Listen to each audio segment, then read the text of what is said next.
तो मूवी की स्टार्टिंग में हम मैथ्यू को देखते हैं जो कि अपनी स्टडी के लिए अमेरिका से पेरिस आता है।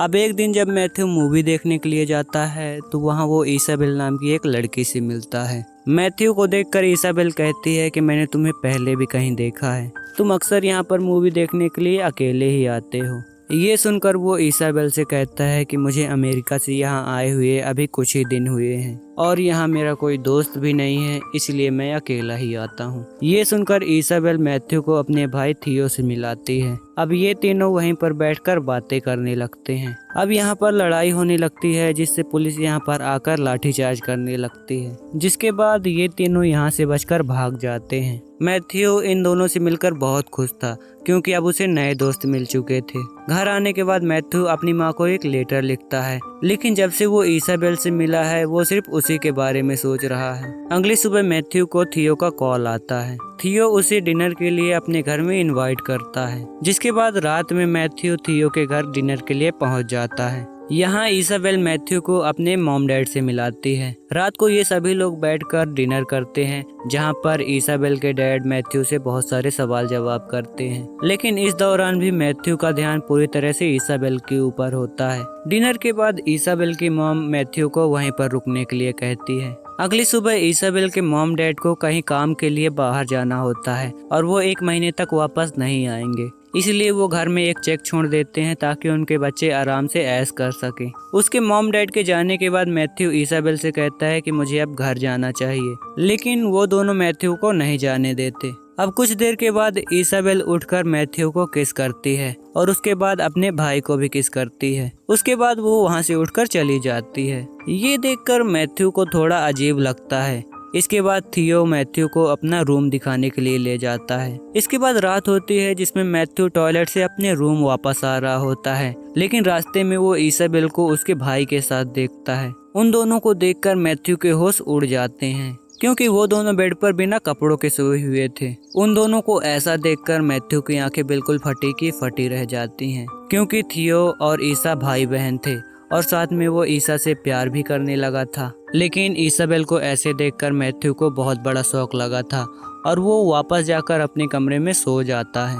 अब अगली सुबह इसाबेल मैथ्यू को उठाने के लिए आती है, जिसमें वो उसके ऊपर आ जाती है और उसे किस करने लगती है। ये देखकर मैथ्यू थोड़ा डर जाता है क्योंकि वो उस वक्त सिर्फ अंडरवियर में था और उसको डर था कि कहीं उसका सांप अपना फन न फैला ले। इसके बाद इसाबेल मैथ्यू को बाथरूम तक ले जाती है। बाथरूम में थियो पहले से ही मौजूद होता है। यहाँ मैथ्यू थियो से पूछता है कि तुम अपनी बहन के साथ ऐसे कैसे रह सकते हो, वो तुम्हारी सगी बहन है और तुम उसके सामने भी बिना कपड़ों के रह लेते हो। इस पर वो दोनों मैथ्यू से कहते हैं कि हम दोनों ऐसे ही हैं और हमें ऐसे रहने में कोई शर्म नहीं आती। इसके बाद थियो मैथ्यू से कहता है कि हमारे पेरेंट्स 1 महीने तक यहाँ वापस नहीं आने वाले, इसलिए तुम हमारे साथ यहाँ पर आराम से रह सकते हो। अब क्योंकि मैथ्यू इसाबेल को पसंद करता है, इसलिए वो यहाँ रुकने के लिए मान जाता है। इसके बाद वो तीनों रात में मिलकर एक गेम खेलते हैं, जिसमें मैथ्यू को हिंट के आधार पर उनके पूछे गए मूवी का नाम बताना था और अगर वो मूवी का नाम गेस नहीं कर पाता तो उसे डेयर का सामना करना पड़ेगा। अब यहाँ पर वो दोनों एक्टिंग करते हैं, जिसे देखकर मैथ्यू को मूवी का नाम बताना था। मैथ्यू मूवी का नाम गेस कर लेता है। ये देखकर इसाबेल कहती है कि हमें ऐसे ही किसी इंसान की तलाश थी जिसके साथ ये गेम हम पूरा कर सके।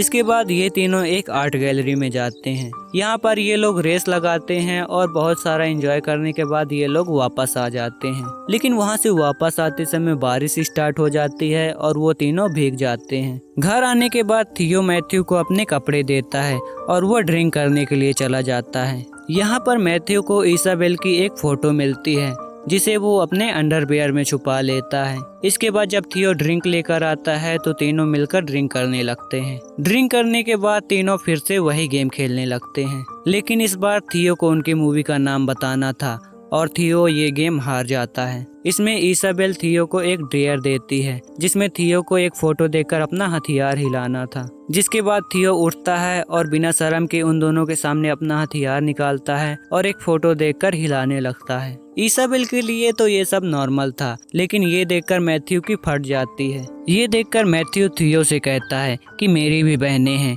लेकिन मैंने ऐसा काम अपनी बहनों के सामने कभी नहीं किया। पता नहीं तुम दोनों एक दूसरे के साथ ऐसा काम कैसे कर लेते हो। ये सुनकर थियो मैथ्यू को बताता है कि हम दोनों जुड़वा है। जब हम दोनों पैदा हुए तो हम दोनों जुड़े हुए थे, हमारा बस शरीर अलग है, हम दोनों का दिमाग सेम चलता है और हम एक दूसरे के बिना जिंदा नहीं रह सकते। ये सुनकर मैथ्यू को बड़ी हैरानी होती है। ड्रिंक करने के बाद वो तीनों फिर से वही गेम खेलने लगते हैं। इसमें आज एक को मूवी का डायलॉग बोलना था और दूसरे को उसका नाम गेस करना था, और अगर वो मूवी का नाम नहीं बता पाया तो उसे भी एक डेयर दिया जाएगा। यहाँ पर थियो एक एक्टिंग करता है, लेकिन ये दोनों उस मूवी का नाम नहीं बता पाते। यहाँ पर थियो उन दोनों को एक डेयर देता है, जिसमें वो इसाबेल को मैथ्यू के साथ घपाघप करने के लिए कहता है। डेयर के मुताबिक इसाबेल अपने कपड़े उतारने लगती है, लेकिन यहाँ पर मैथ्यू की फटके 4 हो जाती है और वो अपनी इज्जत बचाते हुए बाथरूम में भाग जाता है। उसके बाद जब मैथ्यू बाथरूम से बाहर आता है तो इसाबेल और थियो उसे पकड़ लेते हैं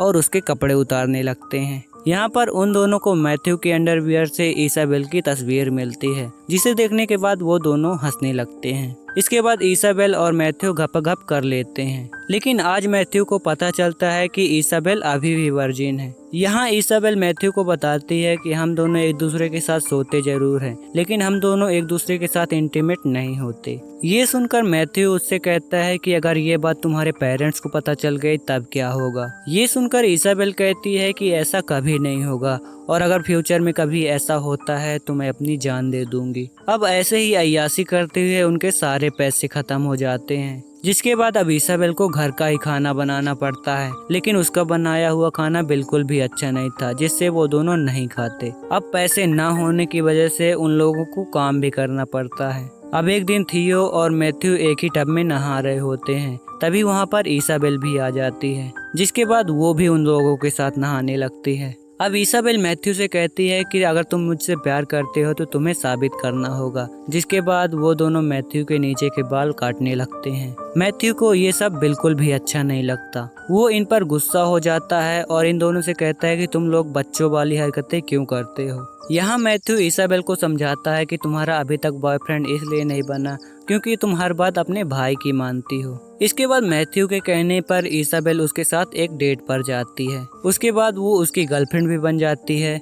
इधर थियो की भी एक गर्लफ्रेंड बन जाती है, जिसके बाद वो उसे अपने घर लाता है और उसके साथ इंटीमेट भी होता है। इसके बाद जब मैथ्यू और इसाबेल घर आते हैं तो इसाबेल देखती है कि थियो किसी और लड़की के साथ सोया है। ये देखकर इसाबेल को बहुत जलन होती है और वो रोने लगती है। अब हम मैथ्यू और थियो को साथ में देखते हैं। वो दोनों वाइन पी रहे थे और बातें कर रहे थे। तभी वहाँ पर इसाबेल आ जाती है। वो उन दोनों को लेकर एक टेंट में जाती है। ये वही जगह होती है जहाँ पर ये दोनों भाई बहन बचपन में सोया करते थे। यहाँ पर वो तीनों बिना कपड़ों के ही सो जाते हैं। अब अगली सुबह होती है और उसके पेरेंट्स बिना बताए घर आ जाते हैं और वो दोनों उन तीनों को बिना कपड़ों के देख लेते हैं। ये देखने के बाद उनकी आंखें फटी की फटी रह जाती हैं, लेकिन वो उन तीनों को डिस्टर्ब नहीं करते और उनके लिए एक चेक छोड़कर वहाँ से चले जाते हैं। इसके बाद जब इसाबेल उठती है तो उसे वहाँ पर वो चेक मिलता है, जिसे देखने के बाद वो सब कुछ समझ जाती है। वो ये समझ चुकी थी कि उसके पेरेंट्स को सब कुछ पता चल गया है, जिसके बाद वो अपनी जान देने वाली थी। वो गैस पाइपलाइन से खुद को मारने वाली थी, लेकिन तभी बाहर एक रेवोल्यूशन चल रहा था, जिससे उनके घर के अंदर एक पत्थर आता है और उन दोनों की भी नींद खुल जाती है। इसके बाद वो तीनों भी उस रेवोल्यूशन में शामिल हो जाते हैं। यहाँ पर थियो सबसे आगे चला जाता है और आगे जाने के बाद पुलिस के ऊपर पत्थर फेंकता है। यहाँ पर मैथ्यू थियो को बहुत ज़्यादा समझाता है, लेकिन थियो मैथ्यू की बातों को बिल्कुल इग्नोर कर देता है। इसाबेल भी थियो का साथ देने लगती है और वो दोनों भाई बहन वहाँ से चले जाते हैं। अब क्योंकि मैथ्यू उन दोनों को गलत काम में साथ नहीं दे सकता था, इसलिए वो वहाँ से वापस आ जाता है। इसके बाद वहाँ पर जो पुलिस थी वो सबके ऊपर लाठीचार्ज करना स्टार्ट कर देती है, जिससे वहाँ पर भगदड़ मच जाती है और सब लोग इधर उधर भागने लगते हैं। इसी के साथ ये मूवी यहीं पर समाप्त हो जाती है। अगर आपको मूवी पसंद आई हो तो वीडियो को लाइक जरूर करिएगा और मेरे साथ जुड़े रहने के लिए चैनल को सब्सक्राइब भी कर लीजिए। मिलते हैं नेक्स्ट वीडियो में, तब तक के लिए गुड बाय।